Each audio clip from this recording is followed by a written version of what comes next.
Hello and welcome back to the Plant Powered Podcast. Today I've got a bit of a funny topic, what to do if you feel like shit on a vegan diet, because I think a lot of people quit this movement and lifestyle because they're overly restrictive, or they don't take appropriate measures, or they're just not being sensible with it, or not fueling their bodies correctly.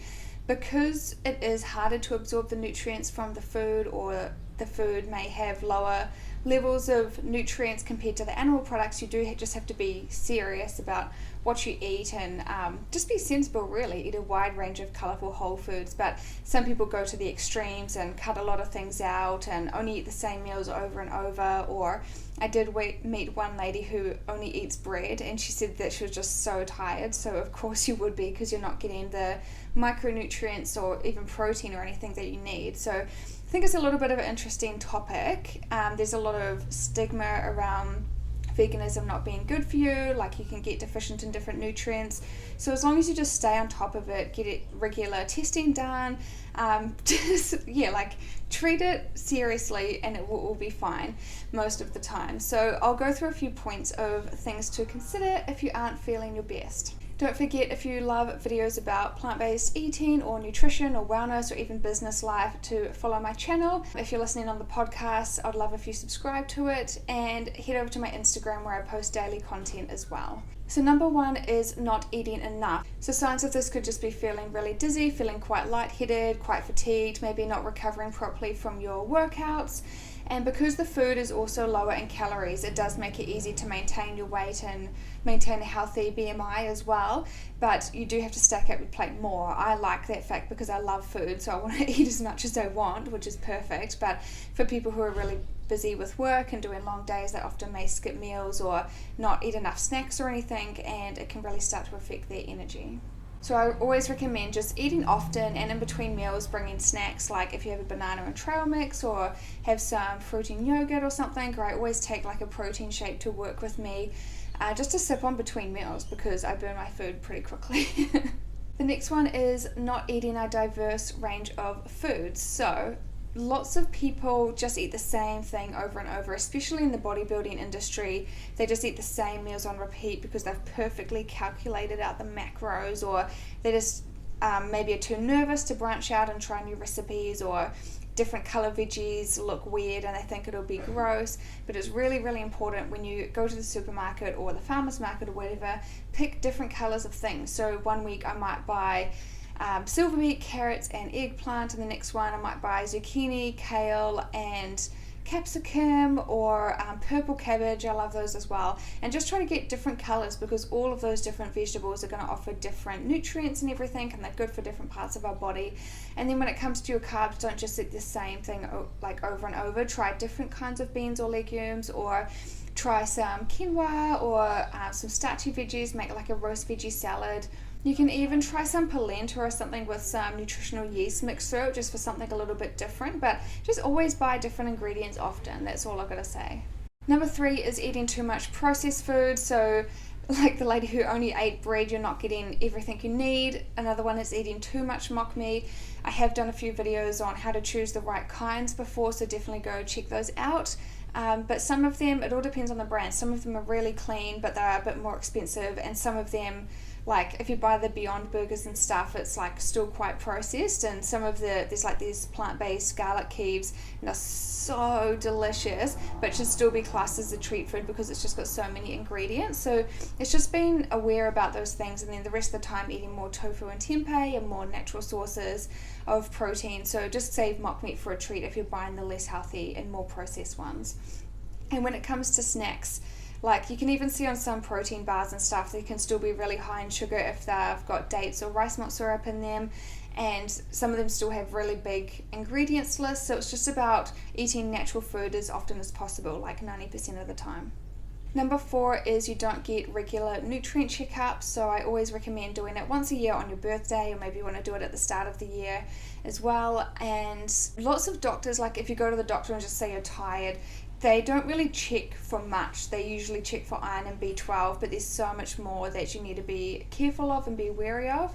So check for your zinc levels, your iodine, your vitamin D, all those different things like that.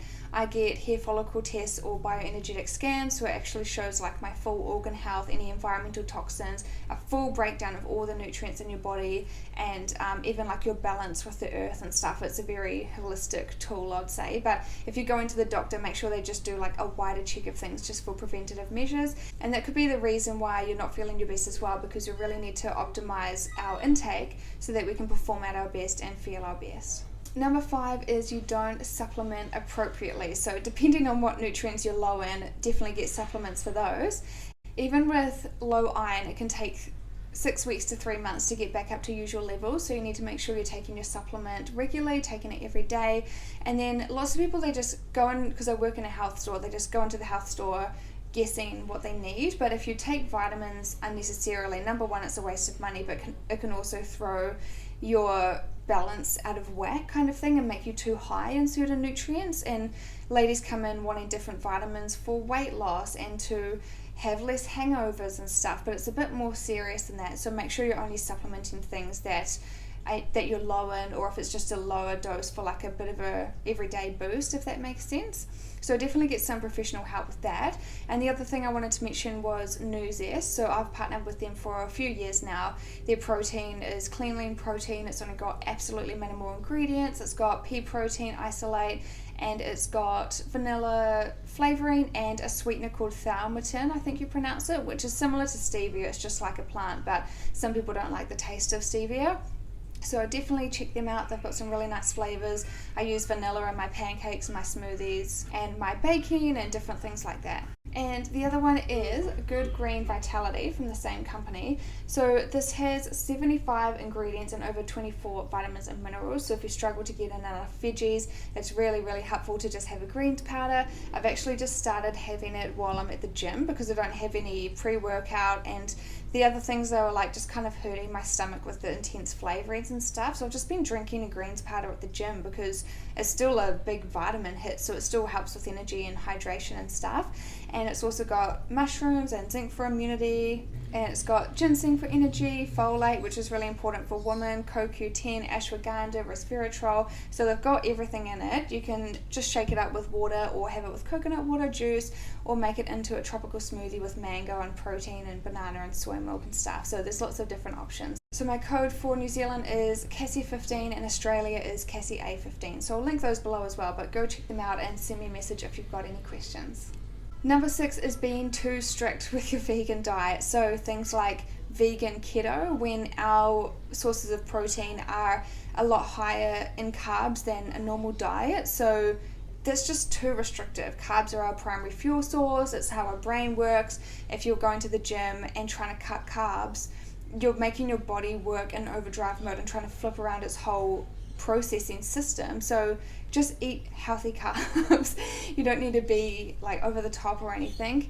And trying to do like fruitarian and stuff, like, not to diss the people that do, but it's cutting out like a lot of foods that still have a lot of health benefits. And the other one was eating only raw, because some nutrients are better absorbed if you steam the vegetables or slightly boil them, or I always just saute my food in the pan. But some nutrients are better absorbed raw and some of them are better absorbed cooked. So you don't really want to just be eating raw. Like, I hear lots of good reviews about it, but I don't think it's great for like a long-term thing or a forever thing. So just eat a wide balance of normal foods.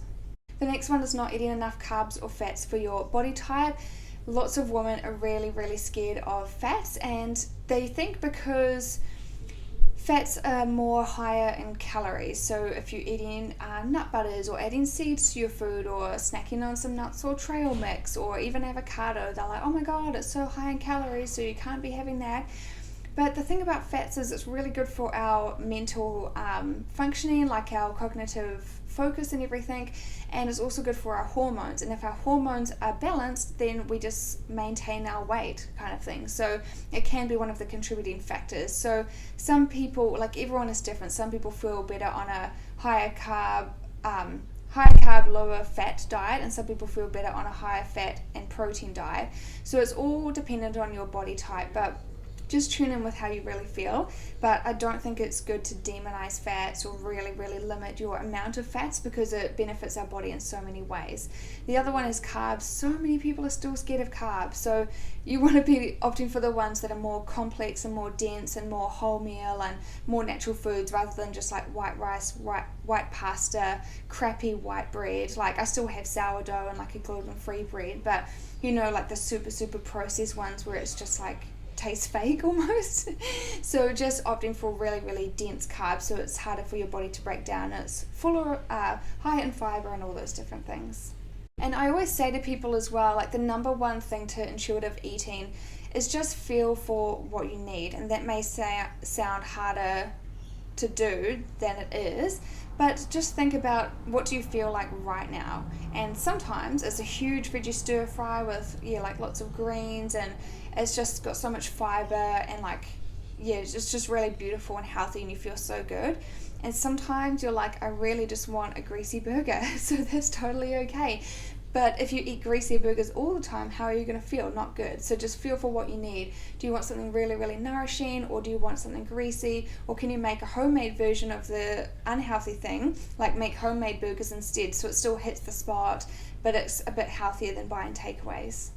Number 8 is ignoring symptoms and signals from your body. So this could include dizziness, prolonged fatigue, maybe acne or breakouts, hormonal issues, weight fluctuations, or brain fog, all those different things. If you're living with those for a while, it's worth getting it checked out. They can come on from a range of different things, like if we're super busy, under pressure, lacking sleep, like all of those things can contribute. If we're really busy with our work or family life, quite a few things can contribute to our bodies being out of whack. But if it's like an ongoing thing that's just getting worse and worse, maybe go see a professional about it, a nutritionist who understands like a plant-based and vegan diet, or seeing like a naturopath. They're quite good with the holistic side of things and can offer like herbal remedies and find imbalances in the body. Number 9 is to try out an 80 to 90% approach if you've tried everything and you still aren't feeling your best. I talk about this quite a lot on my channel.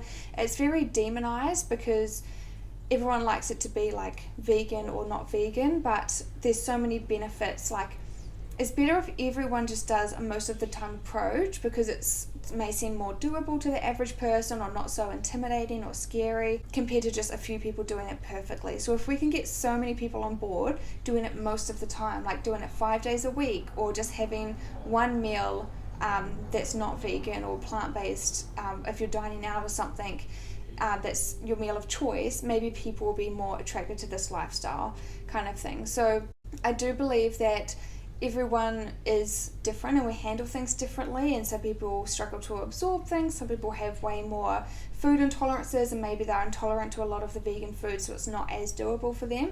So maybe just like a 80 to 90% approach can be a lot more attractive to some people.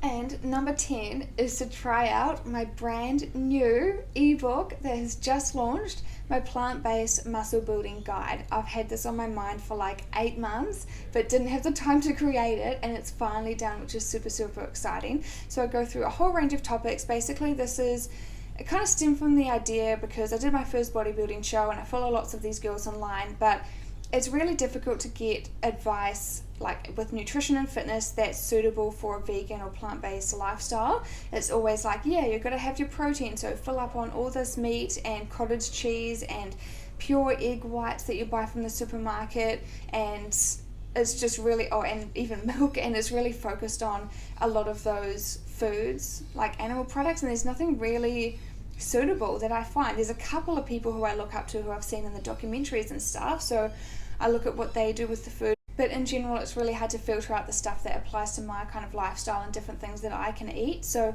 I've created this for people who are into fitness but also into eating plants, basically.